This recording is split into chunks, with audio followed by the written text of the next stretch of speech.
Imagine a city where once a year, a giant woman on the horizon wakes up, walks to a stone monolith, and paints a number on it. And everyone who is that age dies. Not in a war, not in a plague. They just come apart into flower petals and smoke in the middle of the street, holding someone's hand. Last year she painted 34. This year she paints 33. Next year it's 32.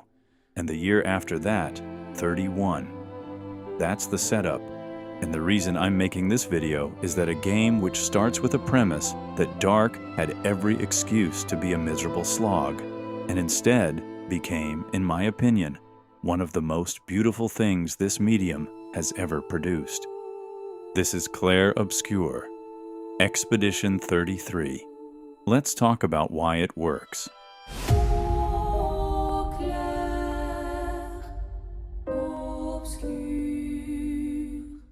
The city is called Lumière. The world outside it is called the continent, and the ritual is called the Gommage, the erasure. Here's the detail that makes it more than shock value. People in Lumière have had decades to get used to this, so they've built a culture around it. There's a festival. There are speeches. There are people who spend their final year finishing a painting, or teaching a class, or getting married early. Belle Époque France. But every dinner table has an empty chair coming, and every year, a group of volunteers walks out of the city on a suicide mission to kill the paintress. They're named after the number. Expedition 33 is the 33rd of these, which means over 50 expeditions have already gone out and never come back. That's my favorite piece of environmental storytelling in the whole game. The save points are the flags planted by previous expeditions. You rest at a checkpoint left by people who died where you're standing. You read their journals. You learn their names. The world is a graveyard of everyone who tried this before you, and it's the only reason you know which way to go. The theme announces itself in the line the expedition says to each other before they walk out the gate. For those who come after. That's the whole game. Not, we will win. Just, we will get a little further than the last group and leave the flag, and the next group gets further still. Very few games are willing to build a story around the idea that your death might only be useful, not heroic. This one opens with it.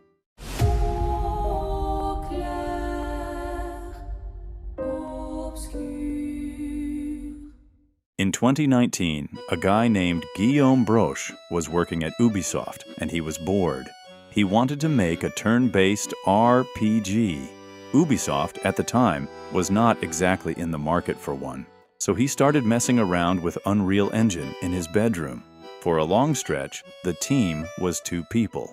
Broche, who didn't have a programming background, and Tom Guillermin, a programmer. They built the core of the game in Blueprint, Unreal's visual scripting, specifically so a non-programmer could keep contributing. Then producer Francois Maurice joined, and Sandfall Interactive became an actual studio. Here is the number I want you to sit with. Sandfall's core team is around 30 people. 30. For a game with full cinematic performance capture, an 8-hour orchestral soundtrack, and a cast including Charlie Cox, Jennifer English, Ben Starr, and Andy Serkis. Clair Obscur released on April 24, 2025, and sold 1 million copies in 3 days. 5 million by October, 6 million by mid-December, over 8 million by its first anniversary. At the Game Awards in December 2025, it went in with 12 nominations, a record, and walked out with 9 wins, including Game of the Year, Best Narrative, Best Art Direction, Best Score, and Best Independent Game. The previous record was 7. It then won Game of the Year at every major awards show, including the BAFTAs, something only Baldur's Gate 3 had done before.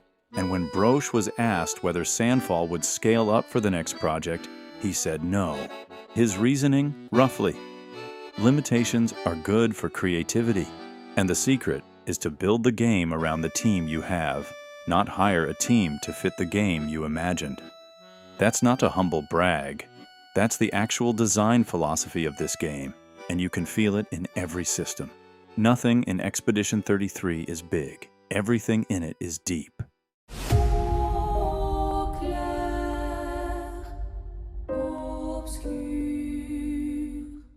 Which brings us to the thing people were most skeptical about before launch. It's turn-based. In 2025, turn-based is a word that makes a lot of players close the trailer. Expedition 33's answer is the cleverest compromise I've seen, and I want to be precise about why it works, because turn-based with dodging undersells it. On your turn, it's a classic RPG. Turn order on the left so you can plan. A battle wheel, attack, aim, skill, item. Skills cost AP. Basic attacks and successful parries generate AP, so you're always cycling between spending and building. Free aim lets you shoot enemy weak points in real time. Skills have QuickTime inputs layered on top.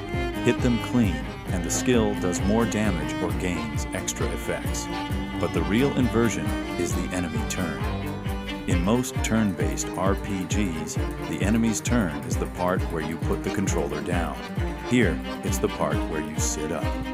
Every enemy attack can be dodged, parried, or, for the unblockable ones marked with an icon, jumped. Parry perfectly, and you take 0 damage, gain AP, and if you chain a perfect parry through an entire multi-hit combo, you get a free counterattack. There's even an expedition counter, where the whole party parries together against an area attack. What this does structurally is remove the safety of grinding. You cannot outlevel a boss you can't read. Enemy attack patterns are choreography, long, deliberately deceptive, with fake out pauses designed to bait you into parrying early. Learning a boss here feels like learning a Souls boss, except you're doing it with a party of 4 and a spreadsheet of buffs. That's the trick. It's a turn-based game where your reflexes matter, and an action game where your build matters. Most games pick one. This one refuses.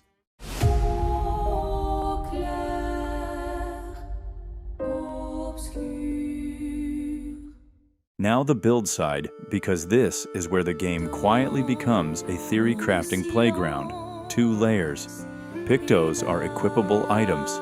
3 per character, no sharing, each giving stats plus 1 passive effect. Here's the elegant part. Equip a Picto and fight with it for 4 battles, and that character learns the passive permanently as a Lumina.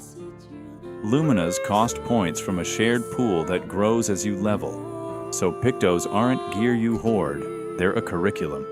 You wear something to learn it, then you free the slot and keep the lesson. Every Picto you find is a permanent unlock waiting for 4 fights of investment. Then each character has a completely different engine underneath. Gustav builds overcharge stacks with his prosthetic arm, then dumps them in 1 lightning strike.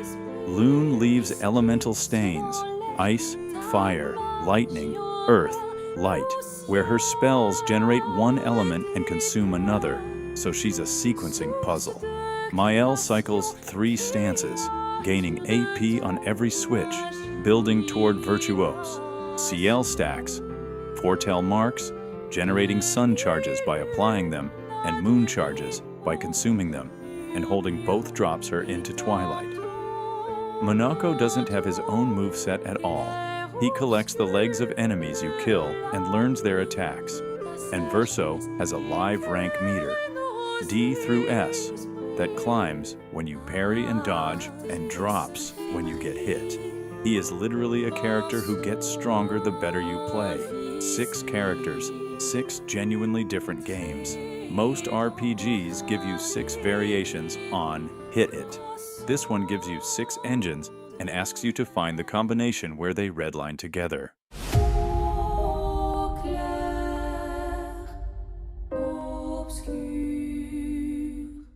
But none of that is why people cry about this game. The party is a group of people with 1 year to live, and the game gives them somewhere to just be. You press down in the overworld and set up camp, and there they are, drinking, arguing, teaching each other things, being idiots together. Relationships deepen because you keep showing up, not because you completed a quest. Gustave is the engineer who leads the expedition, 32 years old, which means next year's number is his. He's the audience surrogate, but not the chosen one. He's just the most stubborn man in the room, and his motivation is entirely about the kids of Lumiere, who'd be next. Maëlle is his foster sister, 16, orphaned at 3, never felt like she belonged anywhere, and joined a suicide mission mostly to see the world before it takes her. Her arc is the spine of the whole game, and I'll come back to why.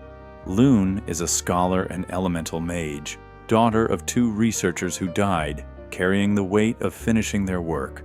She's the one who charts the route, which means every death on this trip lands on her as a navigation error. Sael was a farmer, then a teacher, and she's the one who's already made peace with dying. That sounds calm. It isn't. The game slowly reveals what she buried to get there. She wields a scythe and talks about battles like performances. They're expecting a show. Verso isn't from Lumiere at all. He's a survivor of Expedition Zero who's been wandering the continent for decades, watching expeditions come and go, and he offers to guide this one. He's charming, exhausted, and knows far more than he's saying. The first sign the story isn't what you were told. And Eski, a giant, lazy, wine-loving creature out of the children's bedtime stories of Lumiere, who turns out to be completely real and mostly wants help finding his pet. He's the reason the game is bearable. He's the joke that lets the grief land. Clair Obscur. Spoilers from here, then Act 1 ends.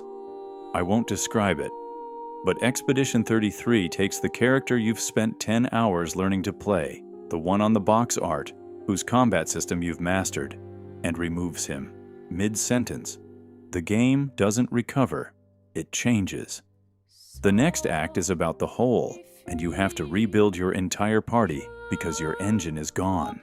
That's where this stops being a story about a mission and becomes a story about grief. And grief is the literal answer to the mystery. Lumiere is a painting. The continent is a painting. Everyone you've met is made of a substance called chroma, inside a canvas, painted by a family of artists in an early 20th century Paris that exists outside the frame, the Dessendre. 5 of them. And every single one is a different stage of grief. Verso Dessendre, the son, is dead. He died in a fire set on the family's mansion, a fire that also left his little sister disfigured and mute. He painted this canvas. Everything you've explored is a dead boy's artwork. Aline, the mother, the paintress herself, couldn't survive it. So she climbed inside her son's painting and stayed. And she painted a replacement family to keep her company. A painted Verso, a painted Renoir, a painted daughter. That's denial, rendered as a 100-foot woman on the horizon. The being the entire game frames as a monster is a mother who won't come out of her dead son's room.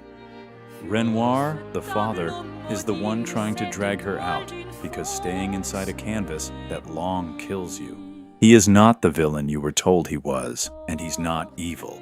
He's a man watching his wife die of grief who has decided that the only way to save her is to take away the world she's hiding in. The Gommage, the thing that kills everyone in Lumiere, is his, not a threat. A countdown designed to starve Aline of the chroma she needs to keep painting.